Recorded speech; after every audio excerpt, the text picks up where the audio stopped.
So the Donald Trump markets are in full effect, and in fact, they are crashing like crazy as we have a growth scare and a recession scare, and now billionaires are losing, well, billions. That's the subject of today's video, and check out the headlines today.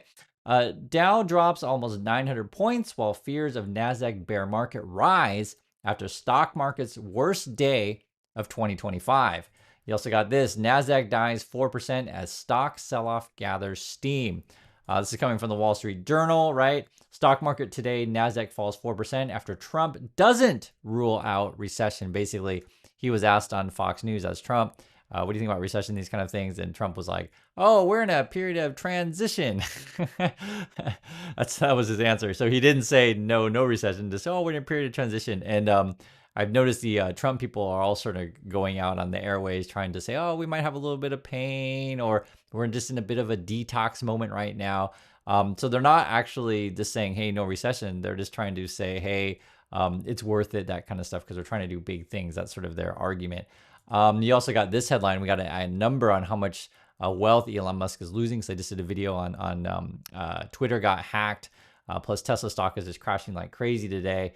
It says here, billionaires at Trump's swearing in, so those billionaires that went to Trump's inauguration, have since lost 209 billion, right? Elon Musk alone has dropped 148 billion since inauguration. And then you got Bezos, Zuckerberg, and Arnault has also lost as well. But just imagine that, right? Your wealth dropped 148 billion. It's like really a lot.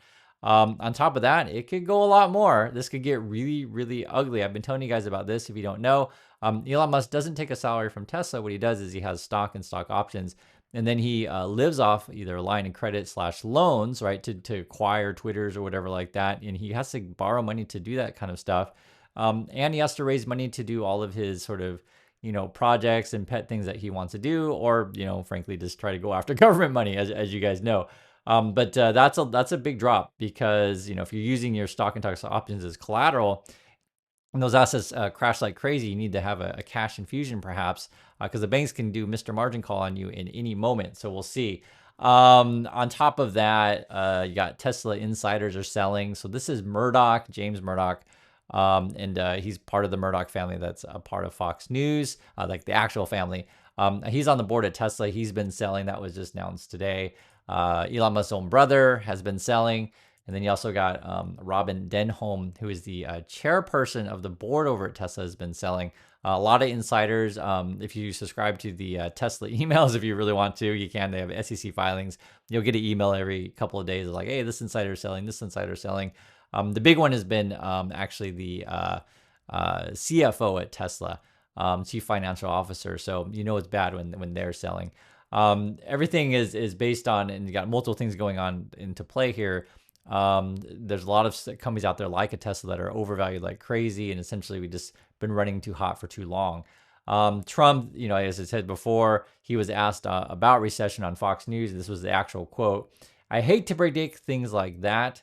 There is a period of transition because what we're doing is very big." The market, though, calls this kind of stuff out, right? Because that's essentially what you're trying to do when you're in the financial markets, is predict, where the economy is going to go, which companies are going to do well. This is one example. It says here, but the market speaks for itself. That's coming from Spartan's Cardillo. It says here, flashing a possible recession. It says here, the stock market sell-off is a result of a spike in uncertainty, so that would be due to Trump, tied to worries over the economic impact of tariffs, as well as other concerns, including looming showdown over the debt ceiling and the efforts to extend the tax cuts. And man, remember, Trump's and Musk's plan is tax cuts for rich people, more regressive tax for poor people. That's their plan, and also to replace you with robots and AI. You also got this, Wall Street stocks tumble as investors fret over U.S. economic slowdown. And if you want to understand like how the stock market works, is basically you're all predicting on the future. It's essentially all about confidence, right? So you'll track consumer confidence and what are businesses feeling. Are they confident? Meaning that, do you think business is going to be great in the future? I'll give you a couple examples. So if you feel pretty good about your job, you think you're going to get a promotion, right? You're like, you know what? I'll go out and take a mortgage on a house, right? I'll go get a little bit nicer house, or you know what? I'll go get a new auto loan, this kind of thing. Like you feel comfortable with your future prospects. If you're in a situation where you're like, boy, work's kind of slow. I don't know if we're going to get the business coming in. The orders are just slowing down. You're not going to go away making that big purchase. So I'm just giving just the sort of how you think about these things. And markets are roughly the same. They're predicting always in the future what they think is going to happen ahead. Are we going to have an increase in profits, decrease in profits, stay about the same, etc. We're talking about recession. It's a slowdown. There's a couple things going on. It's a cycle, right? So these things go up and down, and you have Trump sort of exasperated it, making things worse, right? So we're kind of hot as it's been, and then he's just like sending things downward spiral with the uncertainty, because the guy tweets out nonstop this crazy stuff, as you guys know, and then he's like doing tariff stuff and things like that, and then basically attacking our friends, trying to make friends with our enemies, and that's the thing. It's crazy. This is coming from Citigroup, because I want you to hear what they're saying around the market. It says here, the big sell-off feels ugly. It feels nasty. We were coming off very high sentiment and very high growth expectations. The selling point of Trump was like, hey, I'm going to, and Musk, because they're kind of working together here, hey, I'm going to cut all these regulations, right? So, whatever companies, be it banks or insurance companies or car companies, like in Tesla's situation, can cheat customers and drive profits off of cheating customers, basically, or cheating consumers by cutting regulations. So that's sort of like when they talk about this. And then now it says here, all of this is just recalibrating to new risks that are in front of us, largely the tariffs and slowdowns around the world, right? And he says here, referring to worries about health of the U.S. consumer and Trump's aggressive trade policy. When you talk about health of consumer, if you check the data on this stuff, would be like you look at default rates, right? Are people paying back their auto loans? Are they paying back their mortgages? How is their credit card debt? These kind of things. There's a lot of indications, and this is where you have a couple different economies in the USA. I can't speak to every country in the world, but in the USA, I mean a couple different economies. People towards the bottom of the economy and people towards the top. We talked about this in the last video. Basically, the top 10% make up roughly, it's like 47%, 50%, kind of in that range. We'll say half, make it easy to understand. The top 10% make up about half of the spending in the USA. The bottom, I'd say 90% make up about half of the spending in the USA, right? And so the bottom group of people in the USA have been struggling for a long time, but the upper echelon in the USA have been keeping things afloat. When the upper people start to, really, really struggle, which in their world is all the assets, the stocks and the stuff like that, right? When those things start to crash, then you start to get calls, essentially meaning like Trump will start to get calls about like, hey, what are you doing with my money? Like big money, billions of kind of money. And in fact, Trump's having a meeting with said people tomorrow. He's got some explaining to do. This is the headline today: Trump to address top CEOs, Wall Street bank executives Tuesday, right? This is what's going on now. This is, obviously a concern to all of us, because I want you to understand that even if you don't have a lot of, stock holdings and these kind of things, it will affect you, because if this is a wealth effect thing. So like if you see your net worth going down, it's all paper because you don't, it's unrealized gains, right? And if you see your net worth go down, then you're like, just don't feel so good about maybe taking that vacation. So then you're not going to spend that money, in other countries or visiting whatever places. If you're a business, maybe you're going to slow down in hiring. If you just don't feel like business is going to be there. The market is a kind of a predictor of all of these things combined into one. How are companies doing? How business is doing? How is trade going to be, etc. And often what you want, and this is sort of what we don't have in USA, is you just want some stability, like some predictability. That's something that I learned when I started getting into this stuff, and actually is interesting. The basic gist of it, when you talk to fund managers, stuff like that, is, you try to be apolitical, right? Meaning that I'm just going to predict which companies are going to do well, and with whatever administration, which companies are not going to do well. Where do I think the growth is going to be? And you start moving, money to various asset classes, right? It's frankly, it can be very apolitical, right? It's not really, you're just looking at numbers and figuring out stuff like that. I understand a lot of people get emotional, this kind of stuff. That's why when I talk with you these kind of things, I just wanted to show you, like, these are just numbers. So for example, the market has been overvalued for quite some time. This is the Shiller PE. It's a way to think about, are we, where are we in the market? Are we, underpriced, fairly priced, overpriced? This is the price of stocks compared to how much companies earn. We're at a read of 36, which is very high historically. I've always said this whenever that if it ever hits 40, just get out. The market is grossly overvalued, meaning that you're just paying too much in comparison to for stocks in comparison to how much companies earn. We're still not to the dot-com bubble levels, so theoretically it could go hotter, but we are hot. On top of that, you have this kind of stuff. Companies are trying to get out of Trump's tariffs this year. Trump has no exceptions to his coming tariffs. It's unclear whether the stance will last, so that's why maybe some people are having meetings. But we currently have a clown show in the USA. These are real headlines, and I always say this because the friends around the world don't realize how bad it is in USA. This is an actual headline. Linda McMahon, wrestling industry billionaire, confirmed as U.S. Education Secretary, right? So the kind of people that Trump picks to be, in his cabinet to head up education is like a CEO of a professional wrestling company. She was married to Vince McMahon, a pretty famous person in this world, and they let's just say this: they're not good people. They had a really terrible scandal. Whenever I mention this person, I just want to mention it's you just don't make jokes about this stuff. It's abuse scandals and all kinds of things. Even without the scandal, I don't want a professional wrestler person, running the Department of Education. That's where we are right now. And then on top of that, this was the headline today. Harvard announces hiring freeze as funding is threatened. And I actually saw this a couple weeks ago. I've been hearing about how, say, some universities are admitting PhD students, right? So, you get a admission letter, yay, you're accepting, stuff like that. But they're not sure if they can fund you or anything like that, which is a bad thing because when you invest in education, and I'm a big believer in education, I was a professor for about 10 years, you're investing in the future of the country, you're investing in the future of the world. And it's bad when even, Harvard's like, we're not sure about the funding situation, right?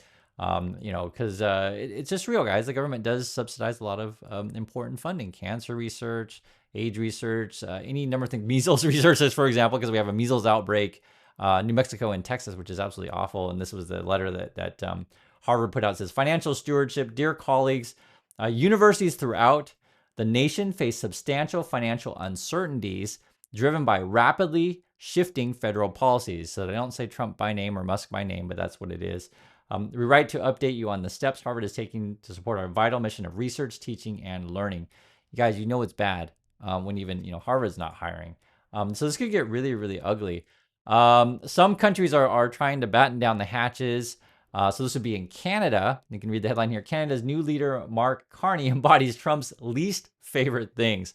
And so, congrats to Canada. I guess he's most likely going to be the prime minister. I don't think it's been announced yet because he's leader of the party. And then I think that they're at least, well, I'll just say this until they formally announce it, but I think they have a coalition built to where he's probably going to take control. And many people who watch the channel who are Canadian say the opposition was just not a great choice. Carney, I think he came in and helped out Canada during the great financial crisis. He was a central banker. He's highly educated. It's really opposite of Trump. When you read the description, you'll understand it. So says here, I just want to say that there are other choices other than Trump out there in the world, or other ways of thinking. For example, it says Trump has taken a sledgehammer to institutional infrastructure. Carney spent his career trying to nurture. While Trump is a brash billionaire, heir to a New York real estate fortune, Carney, 59 years old, is the son of school teachers from the town of Fort Smith in Canada's subarctic. He studied economics at Harvard and Oxford and worked in London, Tokyo, New York, and Toronto as an investment banker for Goldman Sachs. He then served as the governor of the Bank of Canada and then the Bank of England, where he helped stabilize the British economy after Brexit referendum to leave the European Union. And he did a podcast and had a really interesting quote. I'll read it here. This is from Carney. Quote, my strength is I know the world works. I know how to get things done. I'm connected. I can deliver for the country, said Carney on a recent podcast. My weakness is people will charge me with being an elitist or globalist. Well, it happens to be exactly what we need. And it's just opposite of Trump. This guy is well-spoken. He's smart. He knows economy very well. Trump's got 6 bankruptcies. He's a con artist. He pumps crypto. He sells guitars, gold shoes, watches, Bibles. And the list of meme coins, NFTs, and the list goes on. I have to like think about all the crappy. It's just like it just this is what you want, right? Regardless if you're a huge fan of Carney or not. I'll just say this: I don't want someone who's self-serving and just out to rich himself and put his name on jets and buildings. But maybe that's what some people want. Canada's Doug Ford is kind of interesting, is putting a surcharge on electricity going to America, 25%. So it's going to hit states Minnesota, Michigan, and New York. Let me read the quote on this one. So Canada, man, they're getting pretty hardcore here. This is a quote. Believe me when I say I don't want to do this. I feel terrible for the American people. It's one person who is responsible. That's President Donald Trump. So that's coming from Doug Ford. From Musk's point of view, he's like, you know what? Let's just get out of NATO. Like, this is the instability that we're facing in the world. Like, this is right here. Breaking: Elon Musk says the U.S. should leave NATO, right? And then Mike Lee is a senator from Utah. He hates Social Security, wants to privatize it, delete it, etc. This is the other stuff going around in the market. You know, we understand like kind of the world are we in. Chipotle stock hits lowest level in more than a year, month's time to buy. So Chipotle's plan is interesting. They get a bunch of their ingredients from Mexico, actually, avocado, etc. They're going to try to cut costs by, get this, they have this machine. It's called the avocado, like avocado, but avocado. And yes, theoretically, maybe you can make some more profits and get some more efficiency out of that. Like theoretically, out of automating things, but what happens to the people, right? What happens to the economy when people lose their jobs? Some companies are investing in AI stuff. This is the plan. This is sort of what's been driving markets lately. Like Apple, and they got their Apple Intelligence thing. I'll just tell you guys, I have it on my computer. It's not very good. I'll just put it flat out. It's just not very good. Siri's not that great either. I think you guys will have that. You gotta be careful. My phone will start speaking to me. These things, may or may not ever pan out for these companies, considering like the idea is I invest a bunch of money and people want to buy said products, but we'll see. And that's where we kind of are. Things are overvalued. You're worried about the government shutting down, and then you have Elon Musk trying to reassure everyone that everything's going to be fine. Like literally, he said it will be fine long term, talking about Tesla stock. And then I'll say this: we have a great community, and I really appreciate people pointing out. This was actually a joke by Elon Musk that was actually relatively funny. That I completely missed when I read it the first time, but I want to explain it again so that it kind of captures the world we live in. So this is from Musk, actually. So to be fair to Musk, absolutely. Me, I'm sad. Them, then turn it into a positive something. Me, I'm absolute sad. So this is a mathematical way when you put the bars there. It gives an absolute value of something. So I guess the absolute of I'm sad is I'm sad positive, I guess. So it's a math joke. I didn't pick up on that one, but I want to point this out is like, when times of strife, times of trouble, you'll find that it's not always about money all the time. The true wealth, guys, is having a great community, having great friends, having great family. And no matter how many dollar signs that someone like a Trump or Musk, see by their name, if they don't have anyone that truly likes them around you, they have nothing. And I mean that in all sincerity. Your wealth is from the people around you. And I thank you everyone for saying, hey, Chris, you missed this, or hey, Chris, you missed that. It's totally awesome. Because I'm just here to help you, and hopefully, we help each other in these kind of things. So I do appreciate your time, everyone, and I'll catch you on the next video.